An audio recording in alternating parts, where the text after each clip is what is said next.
വഖഫ് ബോർഡിലെ പ്രാതിനിധ്യത്തിനെതിരെ മുസ്ലിം ലീഗിനെതിരെ കാന്തപുരം. കേരളത്തിലെ വഖഫ് ബോർഡ് ലീഗ് കുത്തകയാക്കി വെച്ചിരിക്കുകയാണെന്ന് കാന്തപുരം AP അബൂബക്കർ മുസ്ലിയാർ പറഞ്ഞു. തെരഞ്ഞെടുപ്പിൽ വ്യക്തികൾക്കാണ് വോട്ട് ചെയ്യുകയെന്നും കാന്തപുരം വ്യക്തമാക്കി. പുതിയ സംഘടനയായ കേരള മുസ്ലിം ജമാഅത്തിന്റെ പ്രഖ്യാപന വേദിയിലായിരുന്നു കാന്തപുരത്തിന്റെ വിമർശനം. പുതിയ സംഘടന രാഷ്ട്രീയ പാർട്ടിയല്ല, എന്നാൽ എന്തും ചെയ്യാമെന്ന് രാഷ്ട്രീയ പാർട്ടികൾ വിചാരിക്കരുതെന്നും ഇത്തരക്കാരെ ഇരുത്തേണ്ടിടത്ത് ഇരുത്തുമെന്നും കാന്തപുരം പറഞ്ഞു.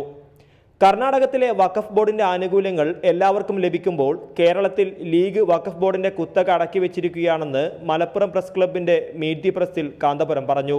മുസ്ലിം ലീഗുകാർ മാത്രം കൈയടക്കി വെച്ചിരിക്കുകയാണ്. അതിന്റെ പേരിൽ വളരെയധികം അക്രമങ്ങളും വിഷമങ്ങളും ഒക്കെ നടന്നുകൊണ്ടിരിക്കുകയാണ്. തദ്ദേശ തെരഞ്ഞെടുപ്പിൽ മുന്നണികൾക്ക് വോട്ട് ചെയ്യില്ല, വ്യക്തികളെ നോക്കിയാണ് വോട്ട് രേഖപ്പെടുത്തുകയെന്നും കാന്തപുരം കൂട്ടിച്ചേർത്തു. റിപ്പോർട്ടർ, മലപ്പുറം.